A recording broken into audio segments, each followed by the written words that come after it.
Greetings everyone, we will continue our discussion on object-oriented programming through C++. In the previous sessions, we have started about type conversions and various types of type conversions. So in the previous session, we have looked about the type conversion, what are the various types, and in this session, we will be looking at the last type of type conversion, that is converting your one class type into another class type, and after that we will be looking at inheritance. Okay, so already we have seen we will be having various types of type conversions, that is you can convert your basic type to class type and class type to basic type, and we have seen the examples regarding how to convert this from one type to another type. And in this session we will be looking at how to convert from one class type to another class type. Okay, we will be having two classes in our program and we can convert from one class type to another class type. And in the previous session you should have remembered, while converting from class type to basic type, we will be using our operator function, that is conversion function. The same thing we will be using here, but in a different sense, to perform one class type to another class type. So this is one type of conversion where both the types, that is whatever the source type and the destination type are a class types. That is both the source types and the destinations are a class type. So we will be converting from one class type to another class type. Means the source type is of one class and the destination type is of another class. In other words, one class type is converted into another class type. Okay. So to look at an example, for example, if you are having two classes, one is computer class and another is mobile class. If we wish to assign price of a computer to mobile, then it can be achieved by the statement below, that is mobile is equals to computer. That is, we will be having computer's price and mobile's price. If I want to give the property, that is the computer's price to mobile's price, that is computer is one class type and mobile is another class type. In the sense, computer will be acting as one object, mobile will be acting as another object. If I want to assign the properties of the computer class into the mobile class, then we will be using this particular conversion. That is, we will be converting one class type into another class type. Okay, so we will be looking at this particular example, how to perform from one class type to another class type. So if you see, this is an example regarding conversion of one class type to another class type. In this we are having one class, that is time class. Okay, in the time class we are having two data variables, one is hours and minutes, and inside that first we are writing one parameterized constructor which initializes your hours and minutes. Okay, you have seen this thing, and one object, that is one normal constructor which just prints times object is created. Okay, this is your default constructor, this is your parameterized constructor. When I create an object, this particular thing will be printed, and if you are creating the object with two parameters, then you are initializing that particular variables. Then we are having get minutes, which is your printing statement which will get the minutes. So where your particular minutes will be printed in this manner, that is total minutes will be printed. Whatever you get from your or another object, we will be taking that particular value and we are going to print the total number of minutes. You just remember that you are having a get minutes function. Next we are having the display function which will display your hours and minutes, that is hours and minutes will be printed. And we are having another class, that is minutes class. As you should have understood, we are trying to convert from one class type to another class type, so you need to be having two different classes. One is your previous thing, that is one class, time class. This is a minutes class. In the minutes class you are having one variable, that is minute variable min, and inside that we are having one constructor which initializes min to 0, and you are having one operator function. Okay, as you could see, this is the operator function, and you are trying to overload your assignment operator by passing one argument, that is time t. Okay, so inside the time t you are initializing your time, whatever you get in your t, that is Inside this you are using, as you can understand, this is an object of your time class. Okay, this is an object of your time class, and inside the time class we'll be having get methods, get minutes method. That get minutes method is initialized to min. Okay, this is how you will be actually implementing your conversion of one class type to another class type, where you are taking the get minutes method to get the, that is minutes and hours of your time class, and from that thing you are trying to initialize this minute value. Okay, this is the t is time is one class, min is another class. Time will be having your minutes and hours. Okay, this using this minutes and hours, you are going to use that particular thing in get minutes method. Okay, the get minutes method will be used to initialize your min in your minute class. Okay, the get minutes method will be used to initialize the total number of minutes in your min method. So your min will be initialized in this manner, and in this minute class the display will display the total number of minutes. What you are doing basically, you are having one time class. Inside the time class you are having hours and minutes. Okay, so one will be used to print your just object creation, other constructor will be used to initialize your hours and minutes, and this get minutes method will be used to calculate the total number of minutes from the given number of hours and minutes. So it will be calculating the total number of minutes and it will return the minutes. That get minutes method is used in your class minute, okay, to initialize your min variable of your minute class. Okay, so it is also having its own display method to display the minutes. So important thing you have to understand regarding this is your main method.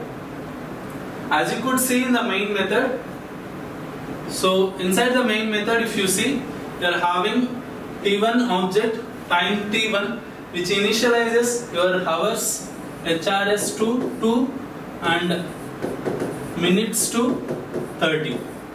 Okay, minutes to 30. It will initialize HRS to 2 and minutes to 30. And t1.display will display these two things, that is, it will display 2 and 30, that is hours and minutes. Then I am creating the minute variable, the minute object, that is, you are having the minute class. For that minute class you are creating your minute object. So these are t1 variables, and you are having m1. When I create the m1 object, it will be having its own variable min, and it is initialized to 0.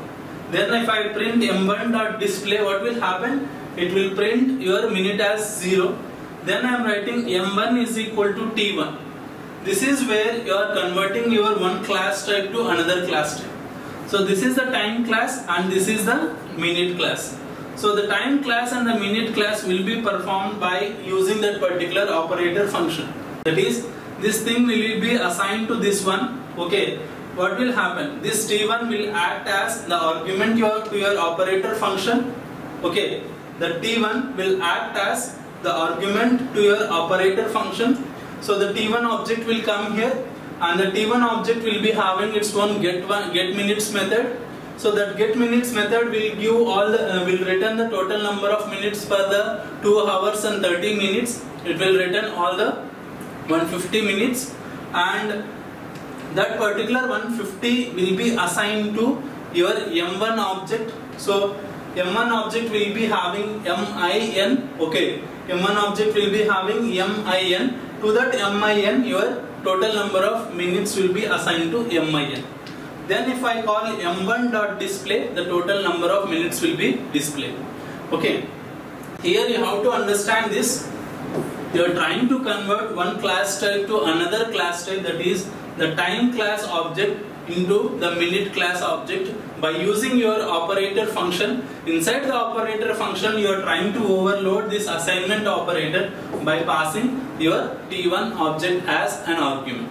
So this is how you will be using your operator overloading to perform the conversion of one class type to another class type. So this is about your type conversion part in C++.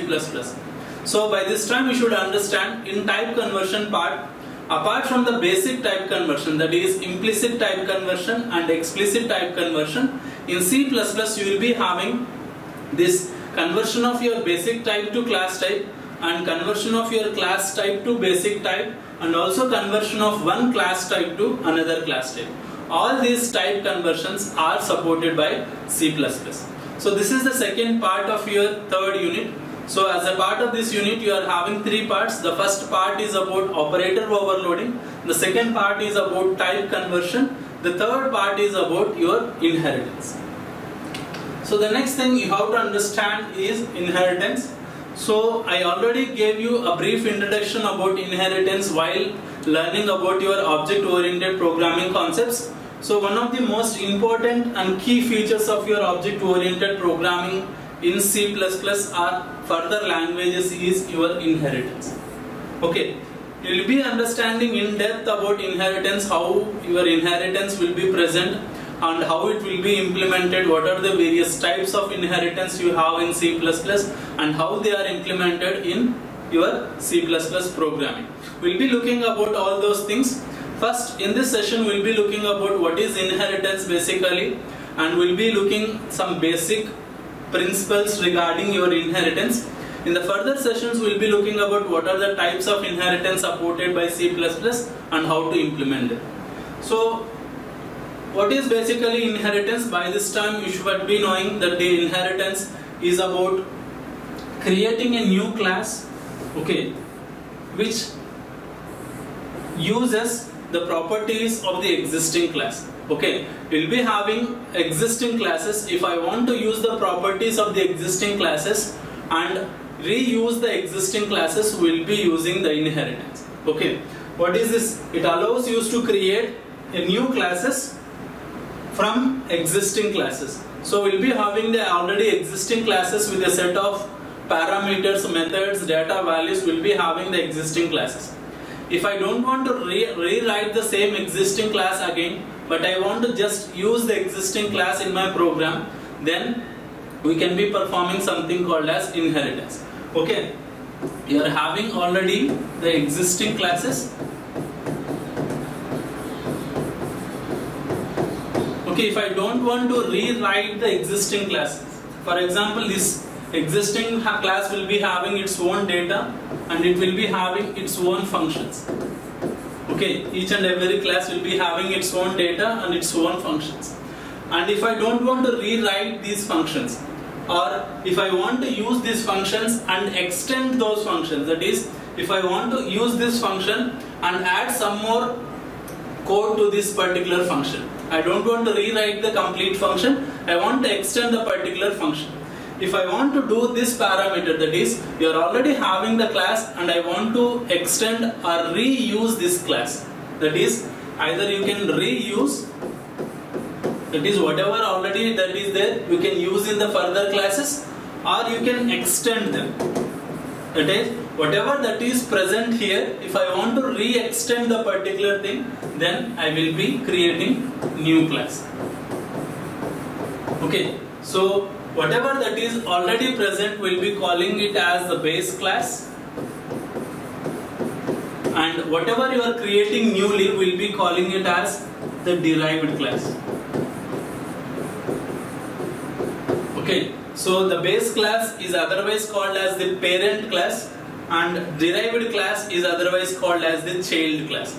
Okay, writing this thing, that is, you are already having the existing classes or base classes or okay, parent classes, and if I want to reuse the thing or extend the thing, then we will be having how to create new classes. These new classes will be calling them as derived classes or child classes.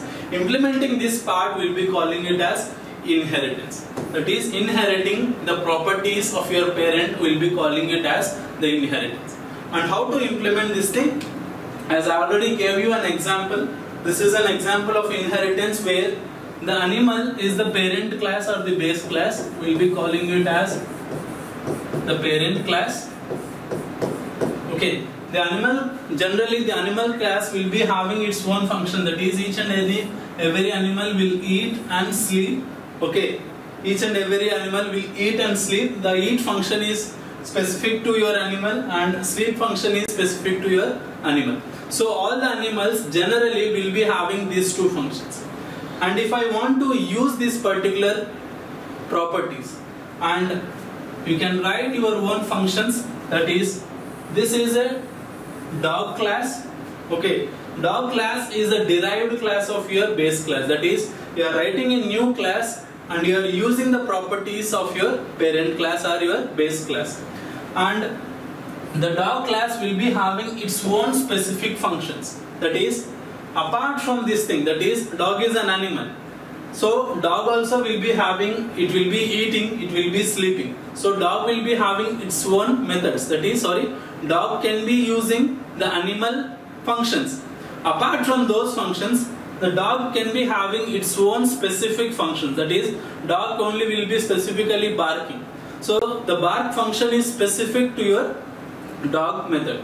So dog class. So what you are doing is, you are having some base classes, and if I want to use these properties of the base classes, that is, whatever that you are creating, this particular thing can use this eat function or it can use your sleep function. Those will be applied here.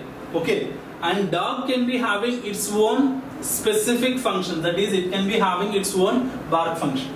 So the animal will be having eat function, sleep function. So the animal class will be having eat function and sleep function. The dog will be having eat function, sleep function and bark function. So this particular dog will be having all the three functions, and this animal will be having only two functions, and it cannot use the bark function. Okay, so the derived class or the child class can use the parent class functions, but the child class can be having its own functions. Okay, even if something is not applicable to the child class, it can ignore. That is, if the particular eat is not specific to this particular dog, that is, dog will not be applying this particular function, it cannot use the particular function. Even if it wants to, it can avoid the particular function. By this time, you should understand what is inheritance basically. So we will be having one base class or parent class, and the particular class can be having its own methods. So here we are having eat method and sleep method. And in future, if I want to write any new class which uses the properties of this class, and it can be having its own specific functions and methods, then at that time you will be creating a new class. This class will be calling it as a derived class or a child class. So the child class will derive all the properties of the parent. Apart from that one, it can be having its own properties. This will be calling it as inheritance. So this is an example about how you are going to implement the previous thing. As you could see, you are having class animal. Inside the class animal, you will be having the two functions or methods, that is eat method and sleep method. This is one class. Then how to implement the inheritance. So this is a class dog. After that, you specify colon and you specify public animal. Okay, so we are saying that the animal, we are trying to use the properties of your animal class. So this is how your inheritance will be implemented. That is, now dog class can have the properties of the animal class. So the inheritance will be implemented by using this particular statement, and inside the dog class it can be having its own specific functions. Okay, it can also use eat, it can also use sleep. Okay, apart from its own bark function. So this is an outline how you are going to have inheritance. You will be having classes. You will be having base class and you can be having child class. This is how you implement your child class. The complete example of the particular thing can be written here like this.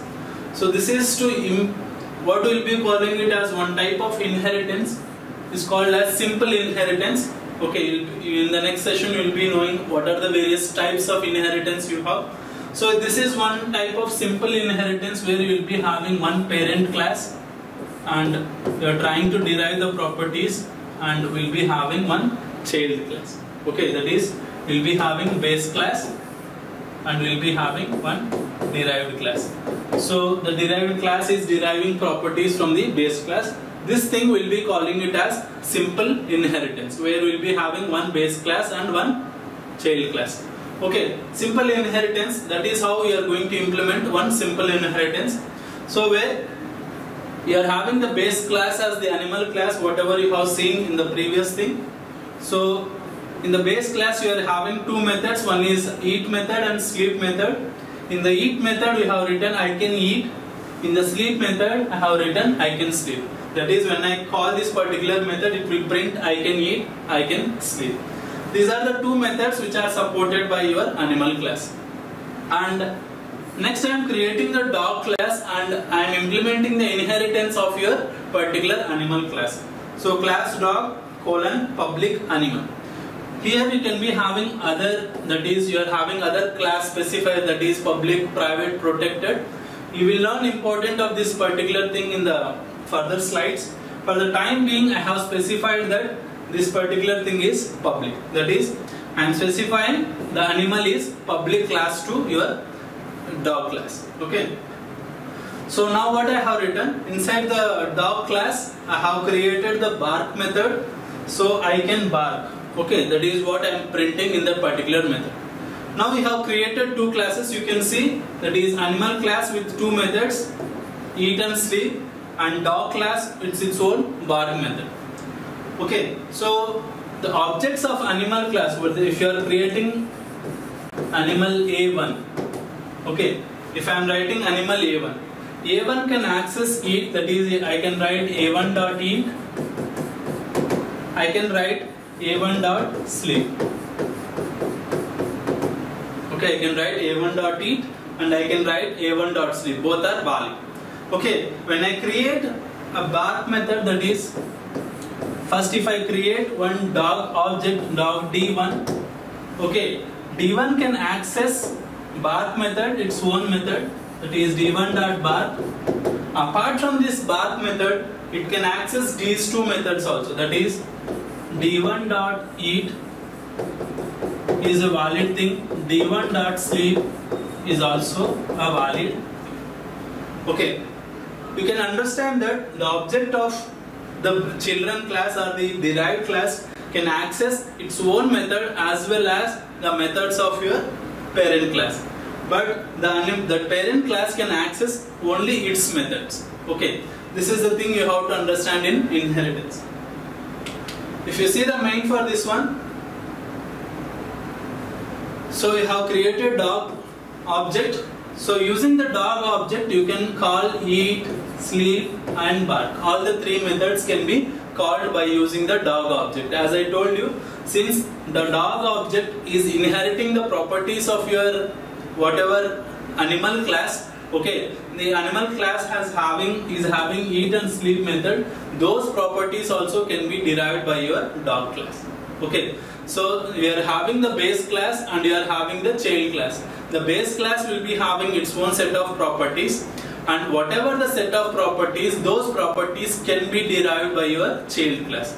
The child class will be deriving all the properties of the parent class, and child class can be having its own specific separate properties. Okay, that is why we will be having child classes. Otherwise you can write everything in the base class. Since the child class can be having its own separate properties which are specific to itself, that is why we will be writing separate classes. Okay, so this is how you can implement a simple inheritance where you are having the base class, that is animal, and the child class, that is dog. Okay, you are inheriting the properties of the parent class into the child class. So this is how you implement your simple inheritance. In the further sessions we will be looking at how to implement other types of inheritance as well. So next, C++ protected members. So far you have seen the access specifiers, that is you are having public, private and protected. Okay, you should remember by this time what is the meaning of this two, that is when I write the access specifier public, those members can be accessed inside the class as well as outside the class. That is the meaning of your public access specifier. If I specify the access specifier as private, That means that those members, those are private, can be accessed only inside the class and they cannot be accessed outside the class. That is the meaning of private. When I write the protected, which is specific to your particular inheritance, what is the meaning? Okay, when I write the protected, so the access modifier protected is specifically relevant when it comes to inheritance. Like private members, protected members are inaccessible outside the class. First remember that the protected members also, just like private, they cannot be accessed outside the class. Okay, they can be accessed inside the class. They cannot be accessed outside the class. But they can be accessed by derived classes. They can be accessed by derived classes and friend classes and friend functions. Okay, when you have protected members, those protected members can be accessed inside the class and they can be accessed by derived classes and friend functions and friend classes. So this is how you should be differentiating between your private and protected. When I write private, I can say that they cannot be accessed outside the class.